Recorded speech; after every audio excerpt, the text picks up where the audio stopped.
அது எதுக்குடா? ஓ, அத வர. ஆனா விஜயாவை மீனா கிட்ட மன்னிப்பு. விஜயா இப்ப வரைக்கும் மீனாவை மருமகளா ஏத்துக்காம விஜயா மனசுல ஒரு வைராகியமா மாறி போயிடும். அப்புறம் மீனாவை இன்னும் கொடுமைப்படுத்த ஆரம்பிச்சிருவாடா. ஒரு குடும்பம் ஒத்துமையா இருக்கணும்னா நல்ல விஷயங்களை மட்டும் சின்ன பசங்க மாதிரி இருந்தா எல்லாரும் தனிக்கு மேல என்ன இத்தனை வருஷமா அவளை சரிச்சுக்கிட்டு தானே நம்பறமா. அப்ப வா.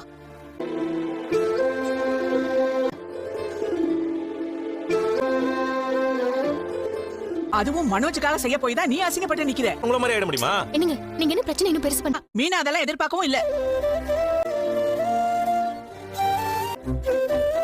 அத்தை, நான் அதுக்கு குறுக்கு வழியில தான் போகணுமா? சரி, போனது போகட்டும். என்ன பாக்குற? நீ இப்ப கேட்டுதான் ஆகணும்.